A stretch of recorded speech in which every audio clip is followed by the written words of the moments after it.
സുജ പുറത്തേക്ക് വരുന്നു നോക്കുക. നമ്മൾക്ക് അതെങ്ങനെ വിവരിച്ച് സങ്കടകരമായ സമയം പറയാൻ കഴിയുമെന്ന് അറിയത്തില്ല. ഇവിടെ കാത്തിരിക്കുന്നത് അത്രയും അവരുടെ ബന്ധുക്കളും ഒപ്പം തന്നെ കുട്ടിയും എല്ലാം തന്നെയുണ്ട്. പക്ഷേ ഈ സമയം അവരതിജീവിക്കേണ്ടതുണ്ട്. വല്ലാത്തൊരു സങ്കടങ്ങളുടെ ഒരു കയത്തിലേക്ക് അമ്മ ഇറങ്ങി വരുന്നു എന്നതാണ്. എങ്ങനെയാണ് ഈ സമയവും അവരെക്കുറിച്ച് പറയാനായിട്ട് കഴിയുക? ഇളയ മകൻ സുജിനെ ചേർത്ത് പിടിച്ചിരിക്കുന്നു. വലിയ രീതിയിലേക്ക് ഇപ്പോൾ ഒരു സങ്കടങ്ങളുടെ ഒരു കയത്തിലേക്ക് ഇതൊരമ്മ എത്തിയിരിക്കുന്നു. കേരളം മൊത്തം അവരോട് ഉള്ളുകൊണ്ട് ചേർന്ന് നിന്നുകൊണ്ട് അവർക്കൊപ്പം നിൽക്കുകയാണ്. എത്രയും പെട്ടെന്ന് അവർക്ക് ഇവിടെ നിന്ന് പുറത്തേക്ക് പോകേണ്ടതുണ്ട്. മകനെ ചേർത്ത് പിടിച്ചുകൊണ്ട് അമ്മ എവിടേക്ക് എത്തുന്നു. കരച്ചിലുകൾ മാത്രമേ ഉള്ളൂ അശ്വതി, കരച്ചിലുകൾ മാത്രമേ ഉള്ളൂ. മറ്റൊന്നും ഇവിടെ നിന്ന് പറയാനോ പങ്കുവയ്ക്കാനോ ഒന്നുമില്ല. വിങ്ങിപ്പൊട്ടുന്ന ഒരമ്മയുടെ ഹൃദയം മാത്രമേ ഉള്ളൂ. ചേർത്ത് പിടിച്ചിരിക്കുന്നു അനുജനെയാണ്. ഒരാൾ നഷ്ടമായിരിക്കുന്നു അവർക്കിടയിൽ നിന്ന്. കാരണം അത്രത്തോളം സ്നേഹത്തോടെ അത്രത്തോളം വികാര വായ്പോടുകൂടി ചേർത്ത് വളർത്തിയ മകൻ ഇടയ്ക്ക് നഷ്ടമായിരിക്കുന്നു. സത്യം അവർ ഉൾക്കൊള്ളുന്നു. വേദനയോടെ അതെല്ലാം തന്നെ അവർ തിരിച്ചറിയുന്നു.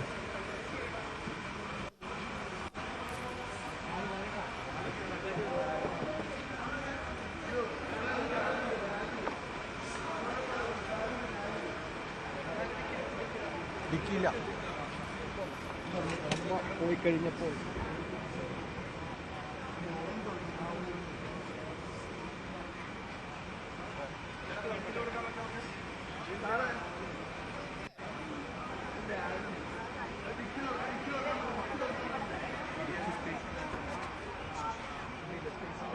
ഉണ്ട് വേണേ വെക്കാം. ഒരു പെട്ടിയില്ല.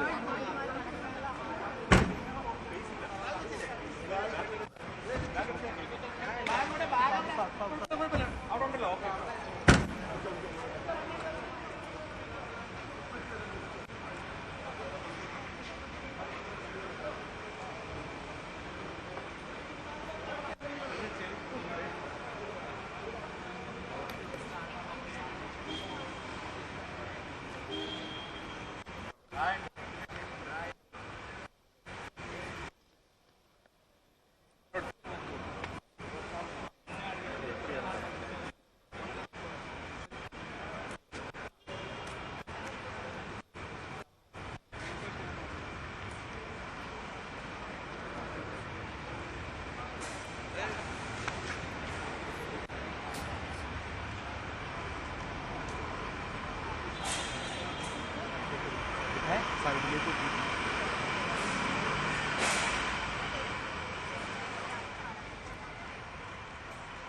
ഇപ്പോൾ അത്യന്തം വൈകാരികമായ നിമിഷങ്ങളിലൂടെയാണ് നമ്മൾ കടന്നു പോകുന്നത്. അമ്മ വീട്ടിലേക്ക് പോയിരിക്കുകയാണ്. മകൻ മരിച്ചു എന്ന വാർത്ത അവർ നേരത്തെ തന്നെ അറിഞ്ഞതാണ്. അത് ഉൾക്കൊണ്ടുകൊണ്ട് ഇളയ മകനെയും ചേർത്ത് പിടിച്ച് വീട്ടിലേക്ക്, തേവലക്കരയിലെ വീട്ടിലും നമ്മളിനി അതിവൈകാരികമായ നിമിഷങ്ങളായിരിക്കും കാണുക. കാരണം രണ്ട് മക്കളെയും അച്ഛനെ ഏൽപ്പിച്ച് പോയതാണ്, മുത്തശ്ശിയെ ഏൽപ്പിച്ച് പോയതാണ്. അതുകൊണ്ട് തന്നെ അവരുടെ ഭാഗത്തും ഒരു വലിയ വിഷമം ഉണ്ടാകും. ഡാനി അവിടെ നിന്നും വാഹനം പോയിരിക്കുന്നു. ഏത് രീതിയിലാണ് അവർക്ക് വേണ്ട സൗകര്യങ്ങളൊക്കെ ഒരുക്കിയിരിക്കുന്നത്?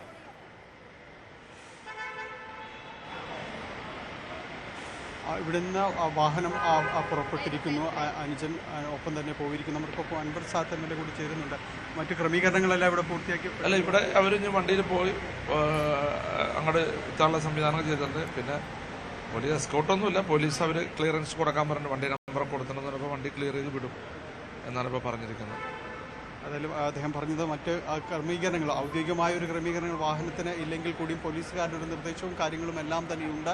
ആ രീതിയിൽ വാഹനം പെട്ടെന്ന് കടന്നു പോകുന്ന രീതിയിലേക്ക്, പെട്ടെന്ന് കൊല്ലത്തേക്ക് എത്തുന്ന രീതിയിലേക്കുള്ള ക്രമീകരണങ്ങളും എല്ലാം തന്നെ പൂർത്തീകരിച്ചിട്ടുണ്ടെന്നാണ് പറയുന്നത്. ഏതായാലും വളരെ വൈകാരികമായ, ഒട്ടും പറഞ്ഞ് മനസ്സിലാക്കാൻ കഴിയാത്ത കുറേ സമയമാണ് ഇപ്പോൾ നെടുമ്പാശ്ശേരിയിൽ ഈ കഴിഞ്ഞു പോയത്. കാരണം അമ്മ തിരിച്ചെത്തുന്നു, ഇളയ മകനെ ചേർത്ത് പിടിക്കുന്നു. ആരെയും ആശ്വസിപ്പിക്കാനോ പറയാനോ ഒന്നും കഴിയാത്ത ഒരു സമയത്തിലൂടെ തന്നെ കടന്നു പോയിരിക്കുന്നു. ഇപ്പോൾ മകനെയും ചേർത്തണച്ചുകൊണ്ട് മറ്റൊന്നും വേറൊന്നും ആർക്കും പറയാനോ കാര്യങ്ങളോ ഒന്നും തന്നെയില്ല. ചേർത്തണച്ചുകൊണ്ട് അവർ വളരെ വേഗത്തിൽ ഈ സമയമത്രയും അവർ എത്രയും പെട്ടെന്ന് മകൻ്റെ അടുത്തേക്ക് എത്താൻ തന്നെയാണ് ആഗ്രഹിച്ചത്. ആ സമയം അത്രയും കടന്നു പോയിരിക്കുന്നു. ഇപ്പോൾ ഇനി വളരെ പെട്ടെന്ന് നാട്ടിലേക്ക് എത്തുക. ഇപ്പോൾ നെടുമ്പാശ്ശേരിയിൽ നിന്ന് അവർ പുറപ്പെട്ടിരിക്കുന്നു. അശ്വതി. ശരി, ഡാനി പോളാണ് നെടുമ്പാശ്ശേരി വിമാനത്താവളത്തിൽ നിന്നും വിവരങ്ങൾ നൽകിയത്. താലൂക്ക് ആശുപത്രിയിലാണ് മിഥുൻ്റെ മൃതശരീരമുള്ളത്. ഇപ്പോൾ മൃതശരീരം എടുത്ത് ആംബുലൻസിൽ കൊണ്ടുപോയി സ്കൂളിൽ വെച്ചതിന് ശേഷം 12 മണി വരെ അവിടെ ആൾക്കാർക്കും കുട്ടികൾക്കും തേവലക്കര ഗേൾസിലെയും ബോയ്സിലെയും കുട്ടികൾക്ക് കാണാനുള്ള അവസരം അവിടെ ഒരുക്കിയിട്ടുണ്ട്.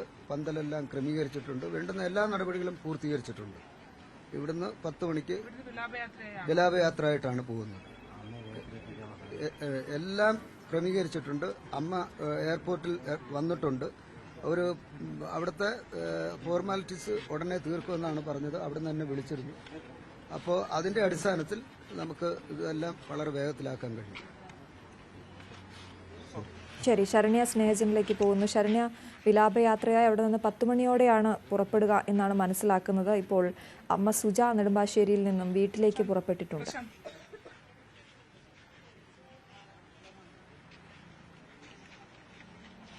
തീർച്ചയായിട്ടും ഇപ്പോൾ MLA കോവൂർ കുഞ്ഞുമോനാണ് സംസാരിച്ചത്. അദ്ദേഹം പറഞ്ഞത് 10 മണിയോടുകൂടിയാണ് ഇവിടെ നിന്നും കുട്ടിയുടെ മൃതദേഹം ഇറക്കുക. ഒപ്പം തന്നെ വിലാപയാത്രയായി കൊണ്ടുപോകും. സ്കൂളിലുള്ള ക്രമീകരണങ്ങളെല്ലാം നടത്തിയിട്ടുണ്ട്. തേവലക്കര ഗവൺമെന്റ് ഗേൾസ് ഹൈസ്കൂളിലെയും ബോയ്സ് ഹൈസ്കൂളിലെയും കുട്ടികൾക്ക് അവിടെ എത്തി കുട്ടിക്ക് അന്തിമോപചാരം അർപ്പിക്കുന്നതിനുള്ള അവസരം നൽകും എന്നുള്ളതാണ്. കാണാനുള്ള ഏറ്റവും ഒടുവിലത്തെ ആൾക്ക് വരെ കാണാനുള്ള സംവിധാനങ്ങൾ ഒരുക്കി നൽകിയതിനു ശേഷം മാത്രമേ സംസ്കാരം ഉണ്ടാവുകയുള്ളൂ എന്നുള്ളതാണ് MLA വ്യക്തമാക്കിയിട്ടുള്ളത്. അദ്ദേഹം ഇവിടെ വന്ന് മറ്റ് ക്രമീകരണങ്ങളൊക്കെ വിലയിരുത്തുകയാണ്. എന്തായാലും നമ്മൾ നേരത്തെ കണ്ടു, നെടുമ്പാശ്ശേരിയിൽ നിന്നും അമ്മ ഇറങ്ങിക്കഴിഞ്ഞിട്ടുണ്ട്.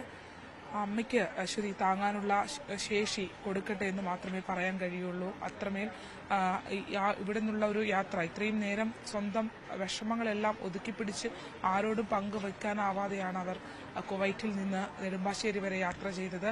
പുറത്തേക്ക് ഇറങ്ങി വിങ്ങിപ്പൊട്ടിപ്പോയ അമ്മയാണ് നമ്മൾ കണ്ടത്.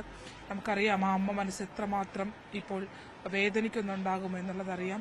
ആ ഇളയ കുഞ്ഞ് കൂടെയുണ്ട്. അതിനെ ചേർത്ത് പിടിച്ചാണ് ആ അമ്മ നാട്ടിലേക്ക് പുറപ്പെട്ടിട്ടുള്ളത്. അപ്പോഴും ആദ്യം കയ്യിലേക്ക് ഏറ്റുവാങ്ങിയ മകൻ അവർക്കൊപ്പം ഇല്ല എന്നുള്ളത് ഒരമ്മയ്ക്കും സഹിക്കാൻ കഴിയാത്ത ഒന്നാണ്. ഒരമ്മമാർക്കും അത് അംഗീകരിക്കാൻ കഴിയില്ല. ആ ഒരു വിഷമവും ക്ഷമയും അവർക്ക് ക്ഷമിക്കാനും ആ വിഷയത്തിൽ അവർക്ക് കഴിയില്ല എന്ന് തന്നെയാണ് നമുക്ക് കരുതാൻ കഴിയുക. ആ സങ്കടത്തോടെ അവർ ഇങ്ങോട്ട് പുറപ്പെട്ടിട്ടുണ്ട്. എല്ലാ സ്റ്റേഷനുകളിലും വിവരം നൽകിയിട്ടുണ്ട്. അതായത് വളരെ പെട്ടെന്ന് വാഹനം കടന്നു വരുന്നതിന് വേണ്ടി വണ്ടി നമ്പർ അടക്കം നൽകി സ്റ്റേഷനുകൾ, പോലീസ് സ്റ്റേഷനുകളിലും ആ ക്രമീകരണങ്ങളൊക്കെ നടത്തിയിട്ടുണ്ട്. വീട്ടിലേക്ക് എത്തുമ്പോൾ അവസ്ഥ എന്താകുമെന്ന് നമുക്ക് പറയാതെ തന്നെ മനസ്സിലാക്കാൻ കഴിയും. അത്രമേൽ സങ്കടകരമായിരിക്കും അവിടുത്തെ കാഴ്ച. വാക്കുകൾ കൊണ്ട് പറയാൻ കഴിയാത്ത അപ്പുറത്തേക്കുള്ള സാഹചര്യമായിരിക്കും. എന്തായാലും കുഞ്ഞു സഹപാഠിയെ കാണുന്നതിന് വേണ്ടി തേവലക്കര സ്കൂളിലേക്ക് അല്പസമയത്തിനകം തന്നെ അവന്റെ കൂട്ടുകാർ അവിടേക്ക് എത്തും. ശരി ശരണ്യ, നമുക്ക് തേവലക്കര സ്കൂളിൽ നിന്നും ഡാൻ ഗുയിൻ കൂടി ചേരുന്നുണ്ട്. അവിടെ പോലീസിന്റെ പരിശോധന അടക്കം നേരത്തെ നടക്കുന്നുണ്ടായിരുന്നു. ഡാൻ, സ്കൂളിൽ പൊതുദർശനത്തിനുള്ള തയ്യാറെടുപ്പുകളൊക്കെ ആയോ? എന്താണ് അവിടെ നിന്ന് തരാൻ കഴിയുന്ന വിവരങ്ങൾ?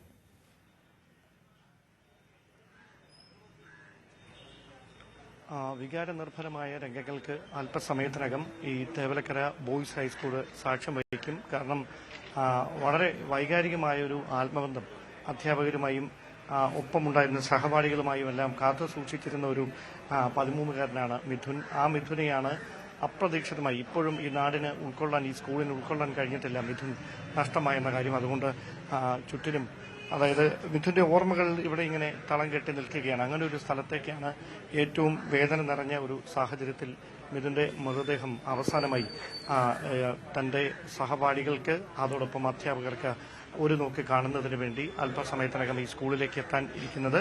ഇവിടെ പ്രത്യേകം തയ്യാറാക്കിയിരിക്കുന്ന പന്തലിലായിരിക്കും മൃതദേഹം പൊതുദർശനത്തിനായി വെക്കുക. അവിടെ ആളുകൾക്ക് ഇവിടെ എത്തി അന്തിമോപചാരം അർപ്പിച്ച് മറ്റൊരു വഴിയായി കടന്നു പോകുന്നതിനുള്ള ക്രമീകരണങ്ങൾ പൂർത്തിയായി കഴിഞ്ഞിരിക്കുന്നു. മാധ്യമങ്ങൾക്ക് വേണ്ടി പ്രത്യേകമായ ഒരു സ്ഥലം അവിടെ സജ്ജമാക്കിയിട്ടുണ്ട്. അതോടൊപ്പം തന്നെ തിരക്ക് കൂട്ടാതെ ആളുകൾക്ക് ഒരു വഴിയായി വന്ന് മറ്റൊരു വഴിയായി പോകുന്ന തരത്തിലാണ് ക്രമീകരണങ്ങൾ. ഈ സ്ഥലത്തായിരിക്കും മിഥുന്റെ മൃതദേഹം പൊതുദർശനത്തിന് വെക്കുക. അതുമായി ബന്ധപ്പെട്ട ഒരുക്കങ്ങളൊക്കെ പൂർത്തിയായി കഴിഞ്ഞു. സ്കൂൾ മാനേജ്മെന്റ് പ്രതിനിധികളും അധ്യാപകരും ഉൾപ്പെടെ ഈ നടപടികൾക്ക്, അതായത് ഇവിടുത്തെ ഈ അന്തിമോപചാരം അർപ്പിക്കുന്നതിനുള്ള ക്രമീകരണങ്ങൾക്ക് നേതൃത്വം നൽകിയാണ് ഇപ്പോൾ ഈ സ്കൂളിലെ NCCയുടെ ചുമതലയുള്ള അധ്യാപകൻ എന്നോടൊപ്പം ചേരുന്നു. സാറിന്റെ പേരെങ്ങനെയാണ്? പ്രദീപ്. എങ്ങനെയാണ് നമ്മുടെ എത്ര മണിക്കാണ് ഇവിടെ എത്തിക്കുന്നത്? 10:30 കഴിഞ്ഞാൽ എത്തുമെന്നാണ് പ്രതീക്ഷിക്കുന്നത്. 10 മണിക്ക് ഇപ്പം ഹോസ്പിറ്റലിലോട്ട് ഉത്തരവാദിത്തപ്പെട്ടവർ പോയിട്ടുണ്ട്. ഇവിടെ എത്ര നേരമാണ് സമയം? ഇവിടെ 1 മണിക്കൂറാണ് നമ്മൾ ഉദ്ദേശിക്കുന്ന സമയം. അത് ബാക്കി ജനങ്ങളുടെ ഒരു തിരക്ക് പോലെ ഇരിക്കും. അപ്പോൾ ഇവിടെ ആളുകൾക്കും കാണാനുള്ള സംവിധാനം ഇവിടെ ഉണ്ടാവും. ഈ രണ്ട് സ്കൂളിലെ ഗേൾസിലെയും ബോയ്സിലെയും കുട്ടികൾ ഇവിടെ വരും. ഗേൾസിലെയും ബോയ്സിലെയും കുട്ടികൾ വരും, അധ്യാപകർ വരും, PTA ഭാരവാഹികൾ എല്ലാവരും ഇവിടെ ഉണ്ടാവും. എല്ലാവരും. ഓക്കെ, ശരി. ഈ പഠിപ്പിക്കുന്നുണ്ടായിരുന്നു, മിഥുനെ പഠിപ്പിക്കുന്നുണ്ടായിരുന്നു. മിഥുന്റെ NCCയുടെ ചുമതലയാണ് എനിക്കുള്ളത്. മിഥുനെ പഠിപ്പിക്കുന്നതിന് ഞാനില്ല. പഠിപ്പിക്കുന്നില്ല. എങ്ങനെയായിരുന്നു മിഥുനെ എങ്ങനെ ഓർത്തെടുക്കാൻ കഴിയും? മിഥുൻ പിന്നെ ടീച്ചേഴ്സ് പങ്കുവച്ചതായാലും NCCയിലായാലും സ്പോർട്സിന്റെ ഞങ്ങൾ അല്ലാണ്ട് സെലക്ഷനൊക്കെ ഉണ്ടായിരുന്നു. അരികളിലെല്ലാം സജീവമായി ഒരു സ്പോർട്സ്മാൻ സ്പിരിറ്റോടു കൂടിയും ആത്മാർത്ഥത കൂടിയും ഗൗരവത്തോടു കൂടി കാര്യങ്ങളെ കാണുന്ന ഒരു വിദ്യാർത്ഥിയായിരുന്നു മിഥുൻ എന്നാണ് മനസ്സിലാക്കുന്നത്. അങ്ങനെ ഒരു വിദ്യാർത്ഥിയാണ് ഈ സ്കൂളിന് നഷ്ടമായിരിക്കുന്നത്, തന്റെ കൂട്ടുകാർക്ക് നഷ്ടമായിരിക്കുന്നത്. അങ്ങനെ ഒരു സ്ഥലത്തേക്കാണ് ചേതനയേറ്റ് മിഥുൻ അല്പസമയത്തിനകം വരാൻ പോകുന്നത്. അതുകൊണ്ട് മിഥുനെ ഏറ്റവും അർഹിക്കുന്ന ബഹുമാനത്തോടെ ഇവിടെ നിന്ന് യാത്രയാക്കുന്നതിന് വേണ്ടിയിട്ടുള്ള ഒരുക്കങ്ങൾ ഈ സ്കൂളിൽ പുരോഗമിച്ചുകൊണ്ടിരിക്കുന്നു. ഇവിടുത്തെ മാനേജ്മെന്റ് പ്രതിനിധികളും മറ്റ് ജനപ്രതിനിധികളുമൊക്കെ എത്തിയാണ് ഇവിടുത്തെ മറ്റ് ക്രമീകരണങ്ങൾക്ക് നേതൃത്വം നൽകുന്നത്. കഴിഞ്ഞ ദിവസം വലിയ പ്രതിഷേധങ്ങൾ അലയടിച്ച സ്ഥലമാണ്. അങ്ങനെ ഒരു സ്ഥലത്താണ് ഇപ്പോൾ മിഥുന് അവസാനമായി യാത്രയയപ്പ് നൽകുന്നതിന് വേണ്ടിയിട്ടുള്ള ഒരുക്കങ്ങൾ പുരോഗമിച്ചുകൊണ്ടിരിക്കുന്നത്. ഏതാണ്ട് 10:30 മൃതദേഹം ഇവിടേക്ക് എത്തിക്കുന്ന തരത്തിലാണ് നിലവിലെ ക്രമീകരണങ്ങൾ. പോലീസ് പുറത്തും അകത്തും പ്രത്യേകമായ സുരക്ഷ ഒരുക്കുന്നുണ്ട്. കാരണം മന്ത്രിമാർ ഉൾപ്പെടെയുള്ളവർ ചിലപ്പോൾ ഇവിടേക്ക് എത്തിയേക്കാമെന്നാണ് നമുക്ക് ലഭിക്കുന്ന സൂചനകൾ. പക്ഷേ കുടുംബാംഗങ്ങൾ, ബന്ധുമിത്രാദികൾ മാത്രമേ എത്തുകയുള്ളൂ. മറ്റുള്ളവർ അവർക്ക് വീട്ടിലായിരിക്കും അന്തിമോപചാരം അർപ്പിക്കുന്നതിനുള്ളൊരു അവസരം ഒരുക്കിയിരിക്കുന്നത്. മറ്റ് ക്രമീകരണങ്ങളൊക്കെ പൂർത്തിയായിരിക്കുന്നു. 10:30 തന്നെ മൃതദേഹം ചേവലക്കര ഗവൺമെന്റ് ബോയ്സ് ഹൈസ്കൂളിലേക്ക് എത്തിക്കും. ഈ കാഴ്ചകൾ നൊമ്പരമായി മാറുകയാണ്. മിഥുന്റെ ചിത്രമുള്ള ചെറിയ കാർഡുകൾ അത് തുന്നിക്കൊണ്ടായിരിക്കും സുഹൃത്തുക്കൾ തങ്ങളുടെ പ്രിയപ്പെട്ട കൂട്ടുകാരന് അവസാനമായി യാത്രാമൊഴിയേകാൻ ഈ സ്കൂളിലേക്ക് എത്തുക. ഏറെ വേദന നിറഞ്ഞ, ആരും ഒരിക്കലും ഇനി ഒന്നിങ്ങനെ ഉണ്ടാകരുത് എന്ന് മനസ്സിൽ പ്രാർത്ഥിച്ചു പോകുന്ന വളരെ സങ്കടകരമായ ഒരു സാഹചര്യത്തിന് ഈ തേവലക്കര എന്ന സാധാരണ ഗ്രാമം, ഒരു കൊച്ചു ഗ്രാമം, ആ ഗ്രാമത്തിലെ ഏറ്റവും സാധാരണക്കാരായ കുട്ടികൾ പഠിക്കുന്ന തേവലക്കര ഗവൺമെന്റ് ബോയ്സ് ഹൈസ്കൂൾ സാക്ഷ്യം വഹിക്കുകയാണ്. അല്പസമയത്തിനകം മിഥുന്റെ മൃതദേഹം ഈ സ്കൂളിലേക്ക് പൊതുദർശനത്തിനായി എത്തിക്കും. മറ്റ് ക്രമീകരണങ്ങളൊക്കെ പൂർത്തിയായി കഴിഞ്ഞിരിക്കുകയാണ്. ശരി, ഡാനാണ് മിഥുന്റെ സ്കൂളിൽ നിന്നും വിവരങ്ങൾ നൽകിയത്. വളരെ വേഗം തിരിച്ചെത്താം ഒരു ഇടവേളയ്ക്ക് ശേഷം.